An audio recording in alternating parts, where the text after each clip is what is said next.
First things first, before I get into the meat of what I want to talk about in this video, Donald Trump seems to have a bad habit of talking out of both sides of his ass. After what seems to be years of trying to keep the Epstein files under wraps, keep them from being made public, now he is going on Truth Social saying that he wants to have them released.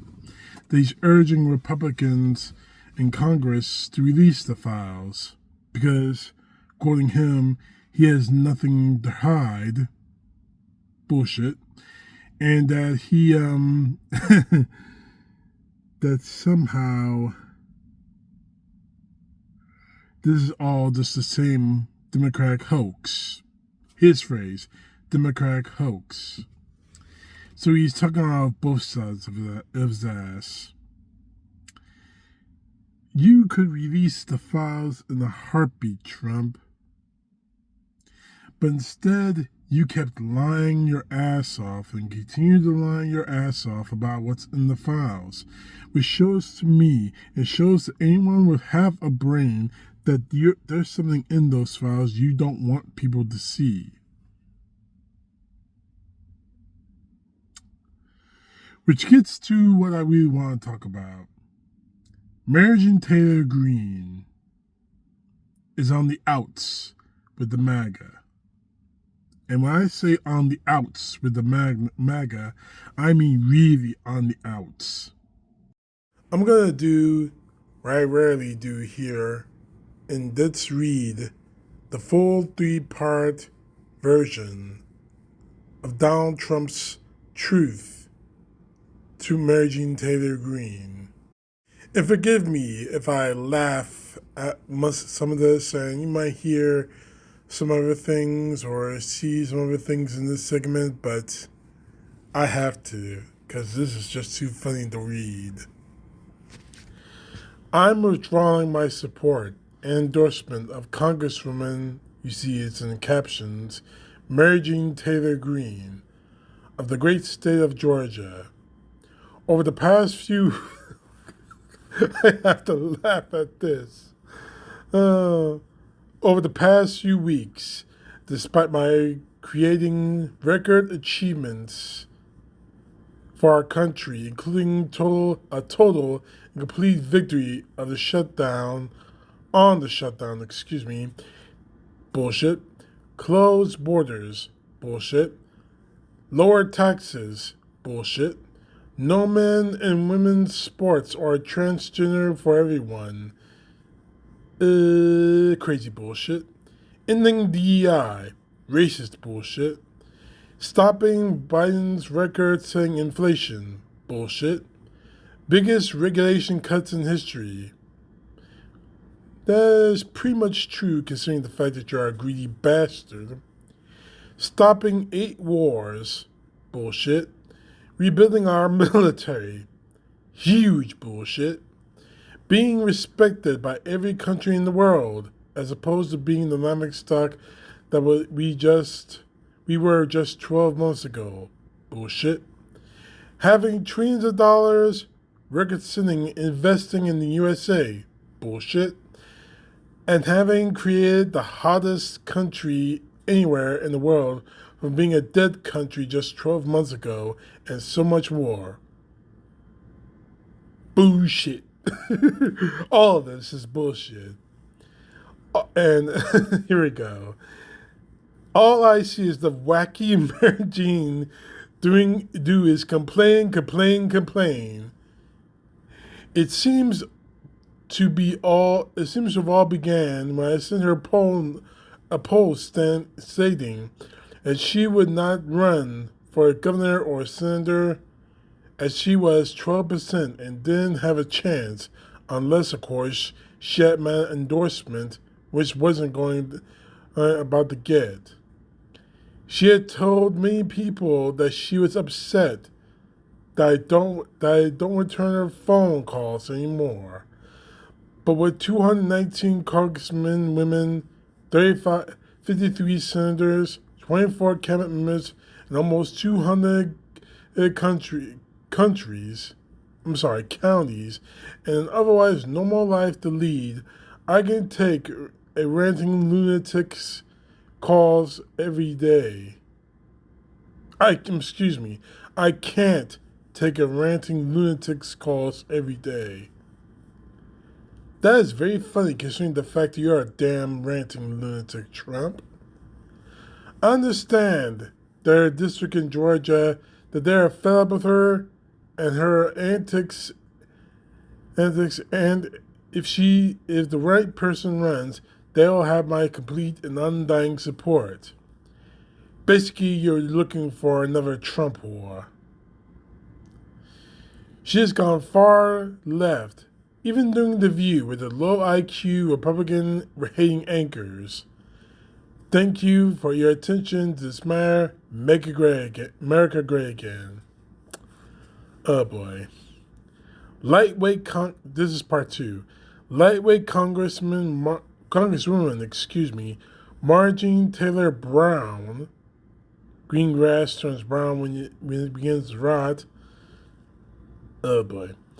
Betrayed the entire Republican Party when she turned left, performed poorly on the pathetic View, and became the rhino that we all know she is and was. Just another fake politician, no different than Rand Paul Jr., Thomas Massey, who got caught in a full-fledged Republican name and name only, Make America Great Again. Part 3, Marjorie Taylor Greene is a disgrace to our great Republican Party. Normally, I would feel some kind of sympathy for someone who's been used and abused like Marjorie Taylor Greene has. But I don't feel a bit sorry for her. I don't see you don't have any sympathy for me at all. Because your history, Marjorie Taylor Greene, of racism, of bigotry, of stupidity, of utter spreading of lies and conspiracy theories, show me that you don't deserve any sympathy from anyone, much less me. Democrats accusing Congresswoman Marjorie Taylor Greene of being racist for saying she feels threatened by Congressman Jamal Bowman, who is black. Congresswoman Cori Bush tweeting, quote, she doesn't feel safe around a black man is what a racist would say. Congresswoman Madeleine Dean, quote, Representative Greene is the aggressor here, pushing an age-old racist trope used to target and discredit black men. Governor Gavin Newsom of California, everyone should call this out for what it is, blatant racism. Now, they're all referring to these remarks by Congresswoman Greene. On the Capitol steps yesterday, he was the one that approached me. Even CNN reported that. Yelling, shouting, raising his voice. He has aggressive, his physical mannerisms are aggressive. I think there's a lot of concern about Jamal Bowman. So, and I am concerned about it. I feel threatened by him. I am very concerned about Jamal Bowman, and he's someone that people should watch. She better show up. If she chickens out, then she shows exactly who she really is, a scared little girl that is pretty stupid and doesn't know anything about the economy or economics. Over 30 appointments with senators. How'd you do that? How did you get major press coverage on this issue? And how did you get kids? Why do you use kids? Why kids? You know, if school zones were protected with security guards with guns, there would be no mass shootings at schools.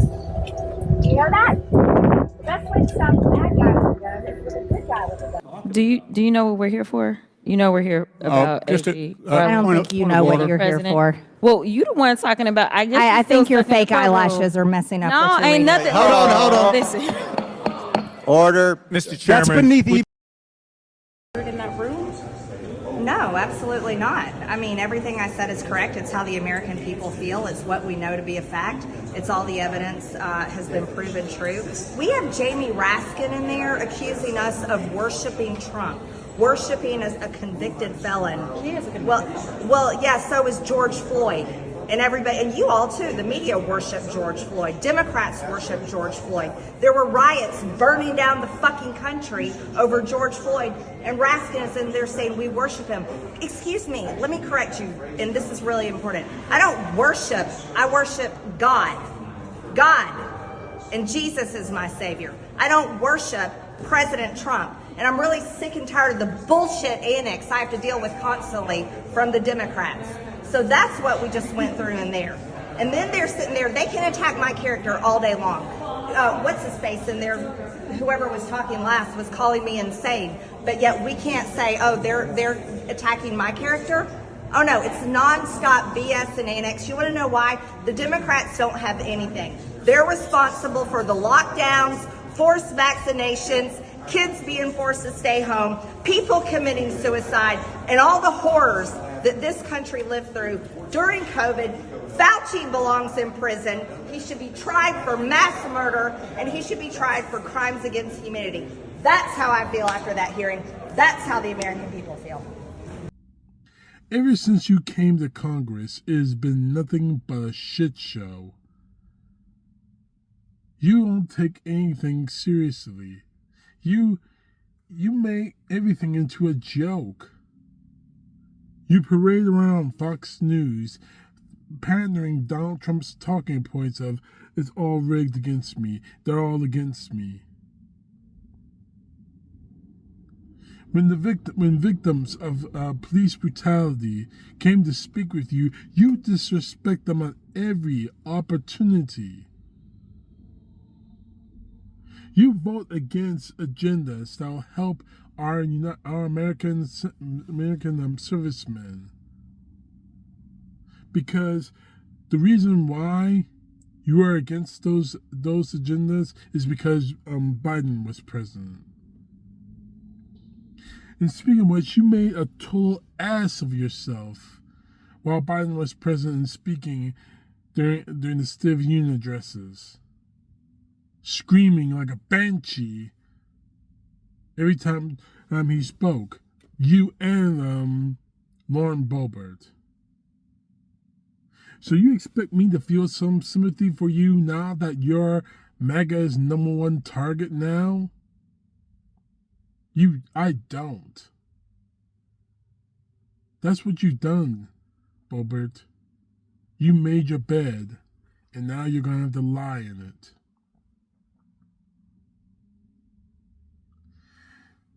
So Trump is against you now. She's calling you a traitor. She's doing all this and that. All this over the Epstein files. Now, earlier you heard me talk about Trump reversing course about the Republicans need to release the Epstein files. Blah blah blah blah blah blah. Yak yak yak yak yak. This is another example of Trump talking out both sides of his ass.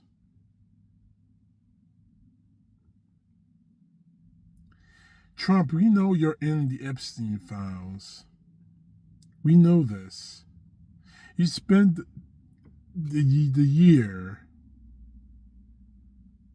You spent probably a lot longer than that trying to divorce yourself from your relationship with Epstein. It wasn't until victims spoke out against you and spoke out against what happened to them because of Epstein that Marjorie Taylor Greene actually attended. Victims actually spoke out in front of the U.S. Capitol. They actually attended that. She actually attended that. And she became public enemy #1, according to the MAGA. You don't want those files to get out. But in case it does, it only shows me one of two things. Either one, you read the files and should see that there's nothing in them that could hurt you, which is highly unlikely considering the fact that your DOJ, Pam Bundy, and your FBI director, Cash Moneyman Patel told you that you are in the files and it's damning. Which leads me to option 2. The DOJ and the FBI combed through the files and scrubbed every mention of you, your name, in them, which could possibly bring up charges of not only A, obstruction of justice, and B, tampering with evidence. It's not good. It doesn't look good for you at all, Trump. You talk out of your ass and you could be implicated in a crime. But back to Marjorie Taylor Greene with her breaking ranks, how should we say, for a lack of a better way of putting it, with the MAGA. You put this on yourself, Greene. For years, you acted as Donald Trump's ace boon coon. You acted as Donald Trump's kept woman for years, and now it has come back to bite you in the ass when you ask him to release the files. When you break up with him on this, and you're expecting us to have sympathy for you, not going to happen. Oh, there may be some Republicans who will say, "Oh, poor Greene. Oh, poor Marjorie. I'm sorry that you're going through this." But I am not one of those voices. You are getting exactly what you deserved. Because if you had any kind of modicum of humanity, you have told Donald Trump released the files a long time ago. You have acted as an American a long time ago. You haven't. So this breakup with Trump, I'm expecting it not to be the last when it comes to Republicans. I'm expecting more people to speak out against you, your coveted Republicans. Now, Mike Johnson's not going to do it because he's all over your Johnson. I see other Republicans going against you, Trump. And the fact is, I don't care. Release the files or don't release them. Release them, you're screwed. Either way, if you're in them or if you try to scrub them, we'll know. Don't scrub them and release them, you're definitely screwed. Honestly, Trump, you're right. This all has to end. But the only way that this will end is with your resignation. And as for you, Greene, your history of racism and bigotry make it very, very hard for me to show you any kind of sympathy whatsoever. You get none from me. None. CTP, know the truth. God bless. Peace to the left, justice to the right.